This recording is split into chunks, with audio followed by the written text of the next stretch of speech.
Assalamualaikum warahmatullahi wabarakatuh. Kami dari Kumpulan 3 akan membentangkan impak ketidaktentuan geopolitik atas mata wang dunia yang melibatkan negara Jepun dan Indonesia.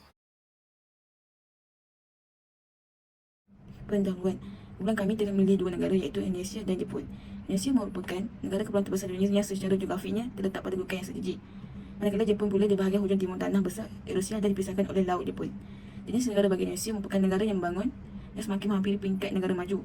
Manakala negara Jepun pula negara yang maju dan setanding dengan negara barat.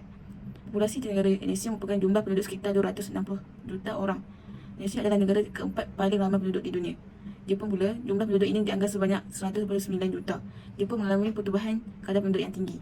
Dari segi ekonomi, Indonesia merupakan negara yang mempunyai potensi ekonomi yang tinggi, potensi yang boleh disedari di peringkat antarabangsa. Jepun pula, negara yang kaya dengan sumber hasil bumi, terutamanya arang batu, tetapi memiliki kawasan tanah subur untuk bercocok tanam yang terhad. Politik pula, sistem politik Indonesia memakan demokrasi yang mana sebuah republik demokrasi dengan sistem berpresiden.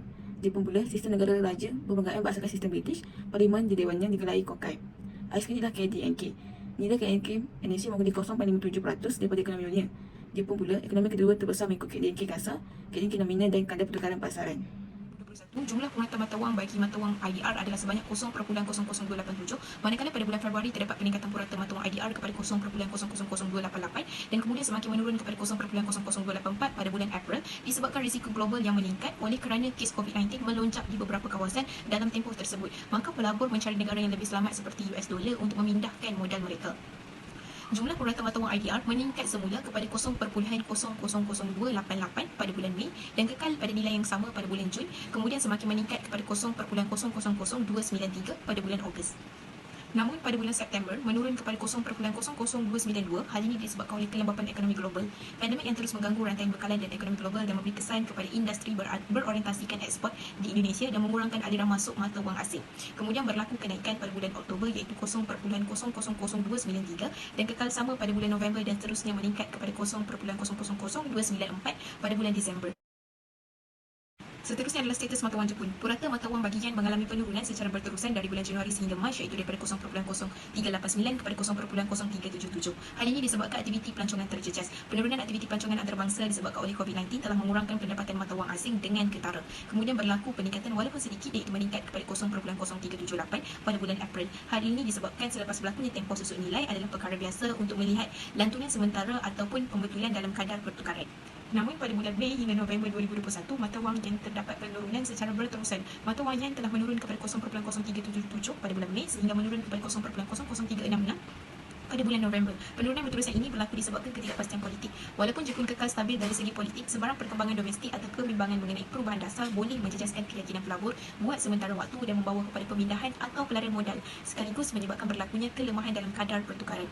Walaupun telah berlaku penurunan secara berterusan, namun terdapat juga sedikit peningkatan pada bulan Disember iaitu 0.0370. Okey, seterusnya adalah impak COVID-19 terhadap kestabilan mata wang di Indonesia. Yang pertama adalah kelembapan ekonomi global. Pandemik mengganggu rantaian bekalan global dan menjejaskan aktiviti ekonomi. Hal ini telah menyebabkan berlaku pengurangan dalam permintaan ekspor bagi negara Indonesia. Yang kedua adalah pengurangan aktiviti ekspor.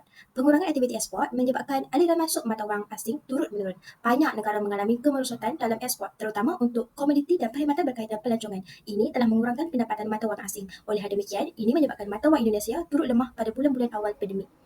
Seterusnya untuk Jepun. Yang pertama adalah kelembapan ekonomi dalam negara. Ekonomi dalam negara yang lembab menyebabkan mata wang Jepun semakin menurun. Ekonomi Jepun susut nilai mata wang yang berpanjangan walaupun sebelum pandemik COVID-19 dan ketika COVID-19 ianya memburukkan lagi isu ini. Prestasi ekonomi yang tidak memperasangkan turut menambahkan daya tarikan yen. Yang kedua adalah peningkatan kos import. COVID-19 memberi kesan negatif terhadap peningkatan kos import. Dalam sesetengah kes, pandemik COVID-19 itu juga menyebabkan gangguan dalam pengeluaran dan ketersediaan barangan keperluan. Hal ini akan membawa kepada peningkatan kos import dan meluaskan lagi defisit perdagangan. Terdapat 3 cabaran terhadap cadangan pelaburan. Yang pertama, penurunan kadar pertukaran wang. Ia dapat memberi impak yang signifikan terhadap landscape persaingan ekspor. Yang kedua, penutupan sepadan semasa pandemik COVID-19. Pelabur cenderung untuk berhati-hati dan mungkin menangguh keputusan mereka untuk pelaburan. Dan yang ketiga, dasar kerajaan. Ini kerana dasar-dasar yang tidak sesuai atau tidak efektif boleh mencipta ketidakpastian tambahan dan halangan terhadap pelaburan. Seterusnya, terdapat 3 cadangan keberkesanan pelaburan. Pertama, membuat analisa berkenaan ekonomi negara tersebut sebelum melabur. Kedua, mempelbagaikan jenis portfolio pelaburan. Dan ketiga, melabur di sektor-sektor yang berkembang pesat. Penutup refleksi impak pandemik COVID dan geopolitik ke atas mata wang dunia adalah pandemik telah menyebabkan kemelesitan ekonomi global dengan banyak negara mengalami pengucupan ekonomi yang ketara. Dolar Amerika Syarikat yang mengalami pengukuhan sedangkan mata wang lain melemah. Ini mengakibatkan pelbagai mata wang mengalami tekanan terutama bagi negara yang bergantung kepada sektor ekonomi tertentu. Penutupan sektor ekonomi sememangnya memberi kesan serius kepada ekonomi Malaysia. Pandemik COVID-19 bukan sahaja menjejaskan ekonomi global dan geopolitik, tetapi mata wang dunia dan hubungan politik antara bangsa turut terjejas. Sebagai contoh, hubungan antara India dengan China pada tahun 2020, India menjadi salah satu negara yang paling terjejas oleh penularan COVID-19 dan dalam pada masa yang sama, mereka juga menghadapi ketegangan sempadan dengan China.